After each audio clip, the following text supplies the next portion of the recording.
Hey everyone, and welcome to World Heritage Journey, where today we're at the Rjukan-Notodden Industrial Heritage Site of southern Norway.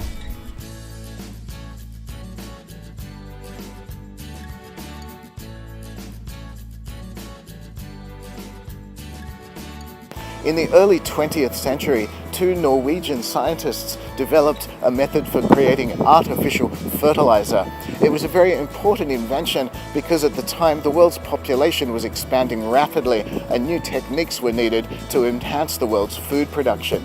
The method that they'd come up with for manufacturing this fertiliser was extremely energy intensive, and so with the full backing of the new Norwegian government, they developed factories and power stations here in a couple of small valleys in southern Norway, and they developed towns to go along with them. Let's have a look around.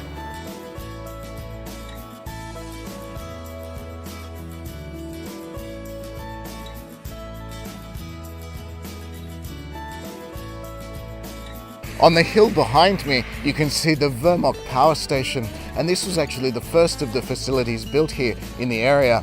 It was completed in 1911, and it was actually the largest power station built anywhere in the world at the time. And it generated almost 150,000 horsepower, which is just an incredible amount of power.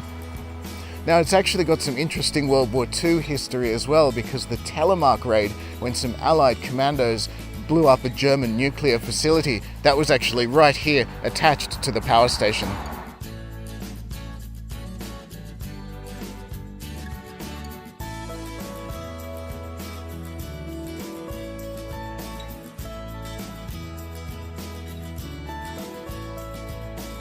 Behind me you can see the second facility developed here, the Sarheim power station, and this is absolutely colossal. It's even larger than the first, even though it was only developed a couple of years later. The site here was selected specifically because of a powerful waterfall at the top of the valley. The falls would power the steam turbines inside the power station and then go on to produce the artificial fertilizer.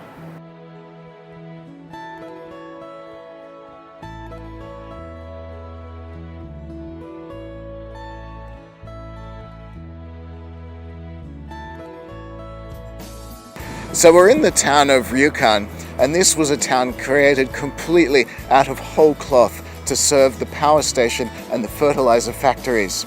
Everything was constructed brand new for about 10,000 people, and it was made the most modern town in Norway. Everything is here. There's houses for the workers, houses for the managers as well, which are kept quite separate. There's shops and there's somewhere for swimming. Of course, there's a church. It's connected to the railway network too. And it's just fascinating to see how a town from the early 20th century is still here and still in much the same condition.